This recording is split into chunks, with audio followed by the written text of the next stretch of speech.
What's going on, guys? Let's get ready for the Sunday Scans recap video here. Let me just get ready. Adjust the microphone. Okay, perfect. We're good. We're good to go. All right, let's take a look here. Let's open up the newsletter here. So we're gonna send this out once I'm done recording this video. One thing I kind of highlighted in the introduction was, two different segments of message here.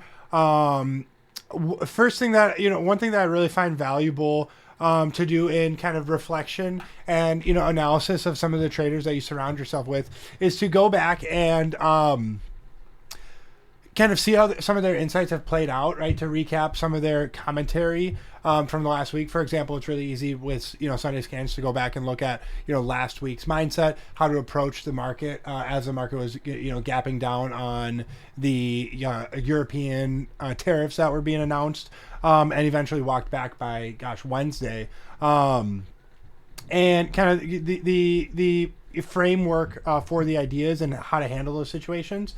You can always go back and look at previous weeks of my watch list, look at, Baracko's breakdown, how he reviews his trades and kind of prepares, ideas over the weekend and his insights coming into the week. And then reading kind of the commentary over the past couple months of, how to look at some of the consolidation in the QQQ and IWM, what various, thematic ETFs that we're, paying attention to. And then to kind of, compare and contrast that to some of your notes and your thoughts of, what you were feeling, what you were thinking about the market, what fears you had, what concerns, what doubts, if you let some of the headlines and news maybe impact your analysis too much, if you didn't, have a specified kind of approach.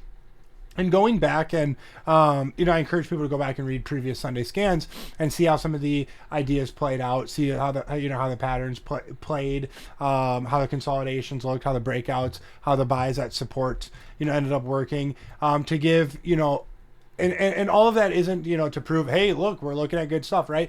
But no, it's to give additional value into how to read the material and search through the ideas kind of that we're posting and the insights, because to be able to, gain value, you have to understand the lens in which it's looked at. And like I said, going back and reading some of the past gives you that benefit.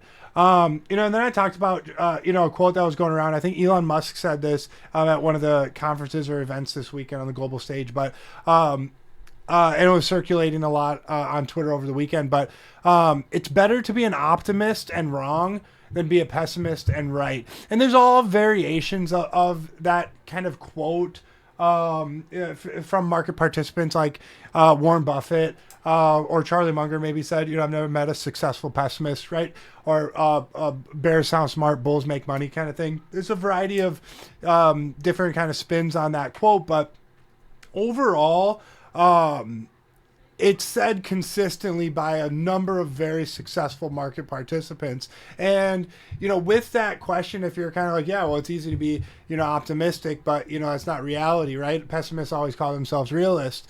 But, go back and kind of, again, seek through or look back through some of those periods where fear and doubt or concerns maybe came up and see how they materialized. Did they gain more traction and more evidence and more truth as time went on, or did they become actually less impactful as time and experience kind of compounded for you? And kind of look back over all those questions and concerns, and you'll find that not ignoring, the risk, obviously, right? We're risk managers and capital allocators, of course. And it's important to be mindful of risk and not just be like, well, this is going to work out because of optimism, right?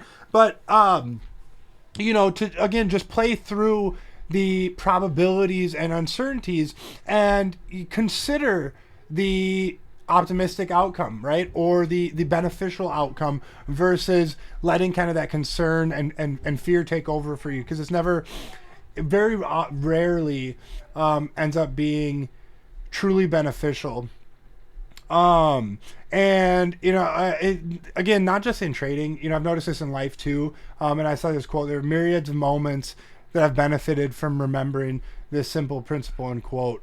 But all we can do is remember, learn, and grow. So, and I truly do believe that this is how you win in the market.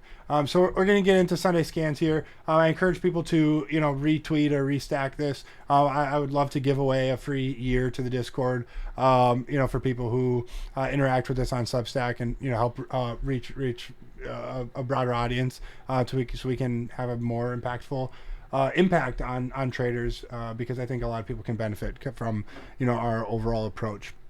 And we're going to go through economic earnings, the earnings and economic data for the week. We're going to go through some of the market breadth readings and internals. Briefly go over the indexes and some of the ETFs. Brocco's got really in-depth write-up on some of the metals, specifically silver and gold.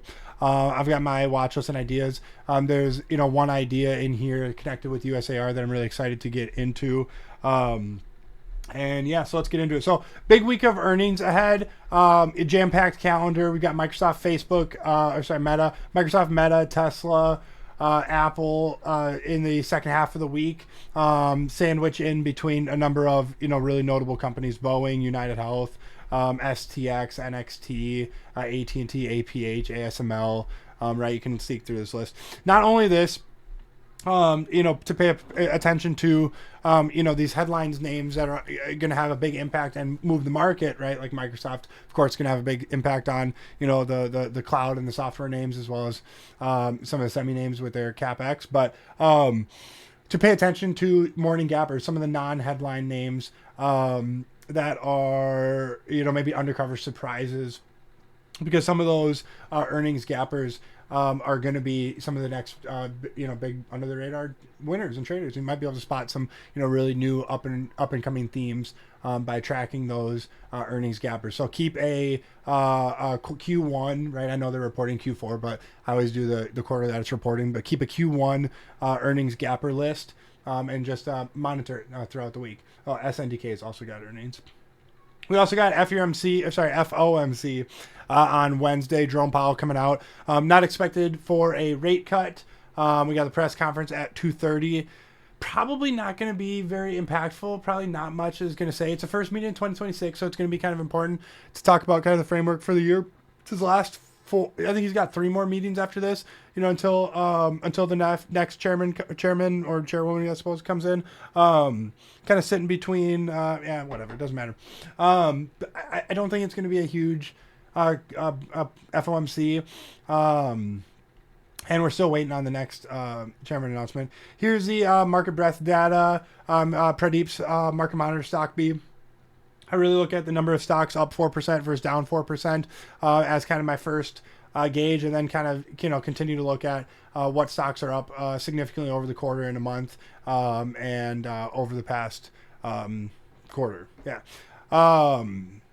So as you can see, since the beginning of the year here, we've had a number of, big thrust days. So far, it's been a little bit more narrow over the past 2 weeks, but still very, very impressive. Middle of the week on Wednesday and Thursday, and then kind of a nothing burger on Friday. Brocco's got his market health tracker here. Put to call ratio, middle of the road, blah, blah. Still positioning remains, slightly elevated. It's coming down recently, though. Middle of the road on fear and greed as well. Percentage of stocks above the 5-day moving average, the FOMO indicator here from Matt Caruso, sitting right in the middle, 48%. Had a brief little pullback into, I think it was the high 20s, middle of the week. Then, saw a nice bounce back. But middle of the road, so anything goes here this week. Can see it push down to the lows. Be a good, near-term possible support buy indicator. And if we, push up towards the highs quickly. But we've been kind of staying middle here. No extremes on either end. For most of the year here. Percentage of stocks above the 40-day moving average, the T2108, whatever. You can use the 50 SMA too, same thing. Sitting at 61.5%. Nothing extreme here, but good to see participation in stocks. Percentage of stocks above the 200 SMA sitting at 57%. Again, nothing super standout or notable. Here's a seasonality chart coming into the second half of January post OPEX.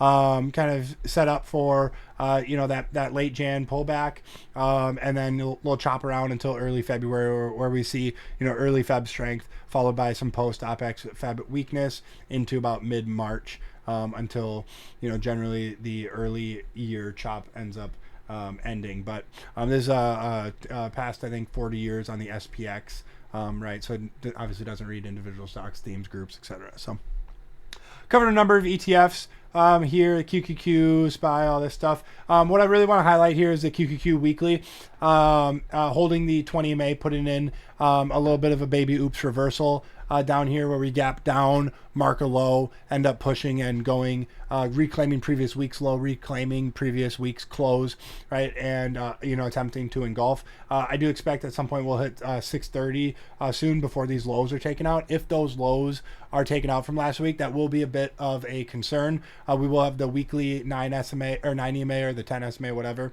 is going to start curling down if we end up breaking those lows, and we will be losing the weekly 20 EMA. For first time. One thing to note, since we took out the weekly 9 EMA back here in late April, we haven't closed below the weekly 9 EMA. We've only closed below the weekly 9 EMA once. That was at late November, tariff headline or whatever the hell it was. Otherwise, we've been above the weekly 9 EMA ever since. Pretty impressive. Nothing to say on the SPY daily. Again, last week's low, line in the sand. SMH continues its monster trend. Very impressive to see this with AVGO and NVIDIA not participating really in the slightest. AVGO actually looks like shit still, and NVIDIA's just been, choppy mess.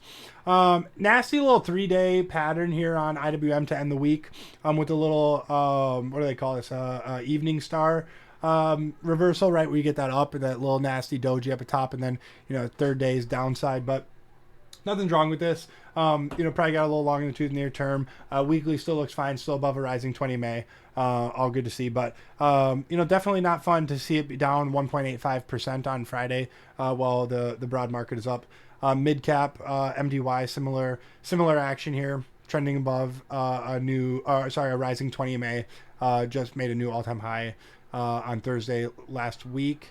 Here's a MAGS weekly ETF, again very similar to QQQ look. We're sitting right around that big, the number one dark pool print. I think it was number one dark pool print at 65.73. Actually, I think it was 65.72. Anyways, whatever. Been kind of magnetized around there. The 62, 63 area has been some support.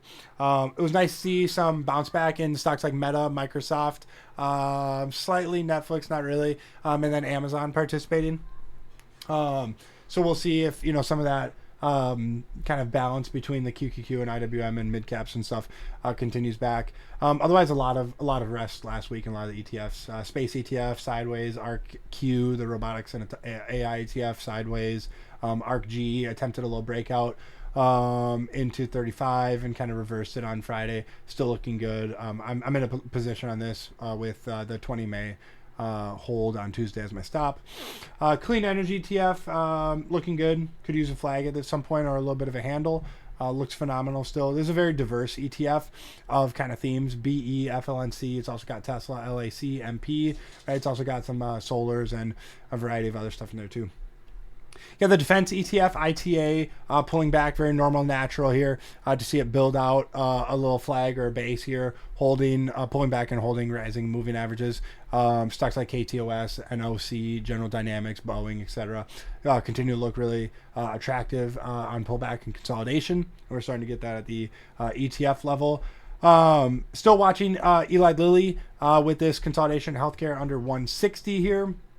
And then I highlighted the copper ETF, which had a big breakout in the towards the end of the year last year out of this multi-year base. It has had about 4 to 6 up weeks here. Again, 1.5 year cup and handle kind of building out. Don't underestimate the way we've seen kind of this commodity super cycle. Stocks like FCX, SCCO, HBM, and a variety of other ones. Copper's getting a lot of attention here, and even some potential copper replacements. Might be interesting themes in terms of the AI sector. Emerging markets still continue to trend really strong and outperform. In my retirement 401k, whatever the hell you want to call it, not a 401k because I'm self-employed. Anyways, I've got about a 15% weighting in emerging markets that I put on towards the end of the year last year. as well as about a 50% weighting into small and mid caps, kind of based on just a general thesis for the future right now. ARGT.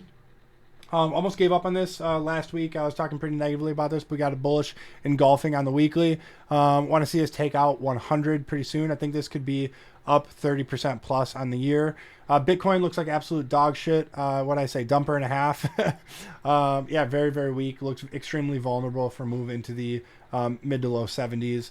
And same thing with Ethereum. Just a bad area of the market right now that doesn't deserve our attention. Bracco's breakdown here. So I really encourage everyone to read this in detail. Very, very intelligent and comprehensive explanation of not just his idea surrounding these metals here, gold, silver, as they're expanding and putting in these parabolic moves, literally parabolic moves, not just like parabolic as like the the concept, but quite literally parabolic. And I wouldn't do it justice if I tried to recap some of these concepts and some of the psychology and some of the positioning metrics about this. So I'm not going to do that. He talks about these psych levels a lot in some of the past moves of history, but I do want to highlight that this is potentially a remarkable opportunity for a snapback move in the near term. And I'll just say this anecdotally. You can tell when there's something that Bracco's extremely enthusiastic about and really looking forward to. This trade has chopped up a lot of traders and frustrated a lot. Bracco's done an extremely impressive job kind of navigating this and staying patient on this and waiting for his ideal entries. And I truly think that there's a very high reasonable chance that it's going to happen sooner rather than later, potentially this weekend. I'm really excited to watch him execute this. So I encourage people to go back and read this on silver, on AGQ, or SLV options. Then we've got my weekly outlook and watch list. If you're listening to this, you can use code Substack on our Watt page for 15% discount. That 15% is not just the first month and lasts forever. My current positions, I've still got Planet Labs, FIGR, Baidu, CoreWeave, LAC, BE, ALB, and ARCG comprise my Robinhood account. And PL, FIGR, and Baidu I've had for some time now. I picked up, again, CoreWeave's a very small position, and LAC also a very small position, and I'll get into a little bit of why that is right now. But I was knocked out of Irene, Fly, AEVA, and Poet, and I actually want to pull up TC2000 because I was quite frustrated on Irene here on Wednesday. Oh, my thing's kind of lagging a little bit. We'll not hop into that. But Irene knocked me out on Wednesday. I mean, it was down 18% from its highs on Wednesday. And, I ended up selling it when it was below. Once we kind of broke below that range, I had to stop at about 51.80 on that. And we broke below that. I stopped out. And I wish I would have got back in when news came out. And I tried to buy a few different things. And I had a mess up with, it doesn't matter. I had a mess up with my broker. But I wanted to buy back into things. I didn't. And I got a little bit frustrated. I was kind of frustrated at the whole situation. I'm like, this is stupid that we're selling off. This is stupid, a situation that's occurring. This is not going to escalate. It's going to get walked back here in a moment. And everybody just chill out. I'm going to get knocked out of positions because of risk management and stops. And it's going to be very frustrating. And I was. Again, I'm okay with it. It is what it is. But I was really excited about those positions. I was up over 40% on Irene, up 50% on Fly at some point. So I took really good profits on these. But I wanted to keep them. I wanted to stay in them. I didn't want to lighten my position mark because I know it's been hard to get repositioned into things. I've seen a lot of traders be frustrated about that, and I've been in some really awesome winners. Sure, I've missed some things like KTOS, whatever, a variety of other things. But I've had some really awesome stocks and really great performance to start the year. So it was just kind of frustrating to do that. And then there's a couple other, little frustrating decisions, some hesitation, and whatever, just some, natural frustrations of, watching every tick of the market. But But anyways, then I tried NBIS. I want to see if this TC2000 is pulling up again. It's not. That's annoying. There's something going on. I need to restart it. And I tried NBIS. I tried a variety of things, throughout the week. Very minimal executions, to be quite honest. But I tried a few things and, just wasn't able to get any cushion. Was, getting stopped out. Took a couple, 0.15, 0.25% losses. And that's about it. Very forgettable week, to be honest. But, somewhat frustrating because I'm always looking for next up. I've always got that. I do always have quite an aggressive mentality and kind of, ready because I know there's opportunity in the market. I can see it. I can feel it. And, I know where it's going to be. But there's a few things that I missed, and I kind of let it that. Anyways, weekly outlook. It's going to be a wild week with all the earnings. Headlines, we've got FOMC in the middle of the week. Possible government shutdown with everything that's going on with the Department of Homeland Security right now in the Senate. Conversation around funding that.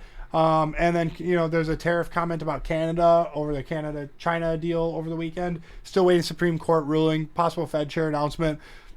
There's some crap with Japan as well. There's a lot of things occurring. Overall, I know this can cause some distraction or fear or heighten your emotional state. And I just really want to, be a reminder that the only thing that matters, right, is your thesis, your setup, your stock, and your stop. Nothing else matters. Everything else is noise and trying to get you out of the winning side of the trade. That's a Dan Zanger quote. Everything that you see and read during the middle of your trade execution, once it is bought and your stop is placed, is just trying to take you out of the winning side of the trade. I encourage people to go look up that quote. But so just respect your stop, prepare your watch list, prepare your themes, and look for your singular, specific playbook setup to go and execute, and then honor your stop. Excuse me. The government took a stake in USAR over the weekend, so we're gonna probably see a huge fucking gap up with that. Wouldn't be surprised to see us up 50 to 100% this week. We'll see what sort of strength that brings into the rare earths. Probably at 7 or 8 o'clock on Robinhood and whatever the overnight stuff that starts going on. Gonna see some gnarly moves, and possible EP like gap up. I highlighted this for the past 2 weeks on Sunday Scans. This opportunity, really impressive hold of the 20 May consolidation flag in this base, and then it was up 40% last week. So broke through this 18 spot and was up 40% on elevated volume. This is an explosive stock. If you go through my Twitter, go through the Discord, and look at the mentions of this, Brocco had a phenomenal ass trade over this $20 spot in early October. I had a great trade on this early in July and September. Nothing massively crazy. 20, 30, 40% on it. But this is this stock I viewed as the OKLO of the rare earth group, where it's like essentially a pure sentiment play on rare earth minerals and the USA investing in rare earth. And now they took a stake in this of $250 million for a 10% stake. They're talking about a $1.3 billion debt investment, another $1 billion of private equity or private financing coming into this. Possible episodic pivot. Again, episodic pivot's more for neglected, right? Everyone's got different variations of it. I give it the more loose side. I'm not an EP purist. But pay attention. MP, I think, is very deserving of being on your watch list as well. The whole group, really. And I've got one nice idea here connected to USAR. But double inside days after tapping the 20 May in the top of the base here. I think on weakness, this gets bought. I think it's going to gap up huge. Probably 7, 8, 10%. But over 71, I think you can go back into the 80s and 100s. Actually kind of reminds me of CCJ a little bit, the way CCJ kind of pulled back in and based, and that's now all the way up at highs. I wouldn't be surprised to see MP honestly double from here. It wouldn't surprise me. But stock that I want to mention here, and shout out to a number of people in the chat, Wiz, Viati, for your mentions of this, FLR.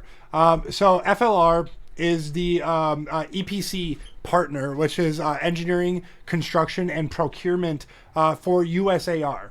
So they're partners with USAR, and they're basically building their Round Top rare earth project in Texas. So this is I think this is attractive to like value bros. It's trading at like a very, very reasonable multiple on a variety of metrics. Whatever you want to look at is very, very reasonable. Quite frankly, cheap, which isn't a good thing always, right? Like people often conflate cheap with value and value with opportunity, and that's not often the case. In fact, read How to Make Money in Stocks. The best ones are the growers. There's a good joke about growers and showers that I'm just going to avoid. But it's the growers, right? The ones that are trading at impressive multiples and just are growing at remarkable rates in their revenue and their profitability and their margins. And their cash flow, right? So, but this is, I think this could be a hidden winner. So not only are they partners for the U.S., but they Viotti brought this up that very reasonable that with their technology, with their ability for construction engineering, that if we have additional projects funded by the Department of Energy or the Department of Defense or Department of Commerce, even in the Arctic or in Greenland, that FLR could be chosen. They've got government contracts in the past, and partnered with a lot of these companies, so they could be in the running for something like that if that ends up occurring. And yeah, I think this could be a great hidden winner for the story. I'm curious to see how it trades next week. And not only that, they've got a variety of different segments in infrastructure, energy, and chemicals. Could see additional expansion, but most notably, right, the simple fact is that FLR is the construction engineering partner for USAR. After USAR, the government just took a stake in that. Eli Lilly still very interested in this weekly flag, holding above 1,000. Got a good history trading this stock, and with XLV potentially breaking 160 in the coming weeks in this cup and handle. I'd like to get another position in Eli Lilly. Had a nice trade on this towards the end of the year, and looking for another one. Tesla, they had a headline about their robo-taxis in Austin removing their safety drivers from the from the robo-taxis. We'll see if that turns into anything. We got a nice little double bottom here, remounting the MA sitting right below the neckline, about 450. Couple little sideways days here under 450 would be awesome, and then a little breakout through that spot could be interesting for push to highs. Again, I know this is traded like dog shit, quite frankly, but it's Tesla. Tesla's been a great winner throughout the years for many, many traders. And if it's set up properly, I think it does deserve attention. Given its potential place in the AI, robotics, autonomous driving, and a number of other segments. But we'll see how much of that over the next few years is priced in, and how much of that is going to chop out traders. So LAC, like I said, I've got a small position in this. Nothing impressive. I end up essentially chasing it. I know a number of people have better interest in this, but this is Sunday Scans over the past 3 weeks, kind of talking about this opportunity. As we're continuing to mention some of these rare earths, stocks, the JP Morgan stake in PPTA, and the antimony play there, and just a variety of different reasons to why this group, the critical minerals or whatever the hell you want to call it, is deserved of a focus.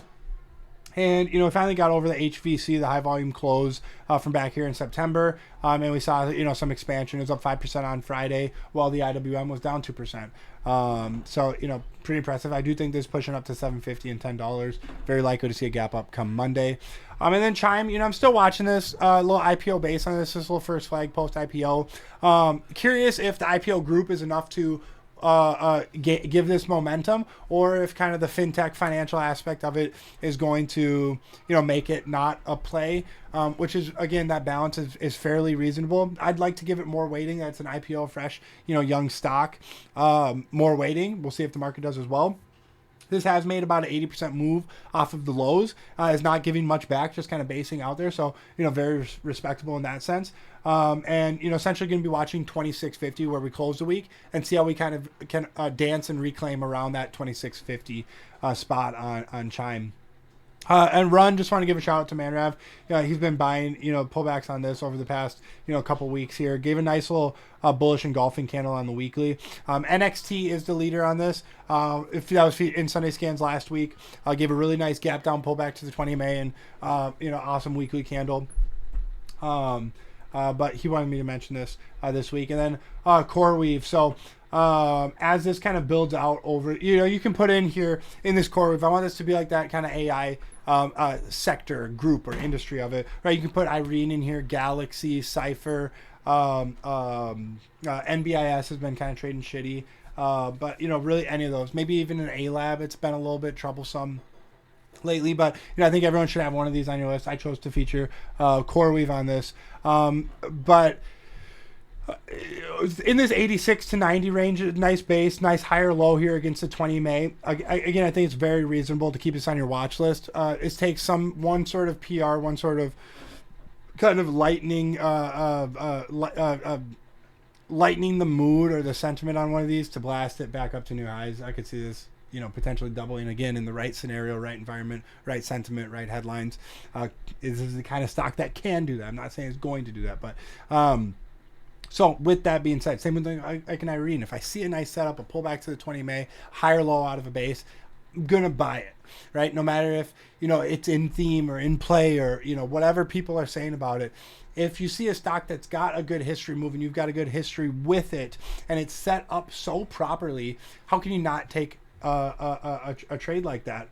I want to see if this is back up and loaded, right? Like Irene right here, coming out of this base, like this is picture perfect right here. Same thing with BE back here. I've already got it circled out, this wedge pop. Like on a stock like this that is so in play and so thematic and such a valuable and impressive story, to see this wedging down and consolidation and higher low and then massive wedge pop, this automatically makes it worthy of being a stock in play, over more than, drones are in play or in theme or, this and that, right? These stocks that have a history of making moves deserve to be, again, not in play, but on your radar for when they are.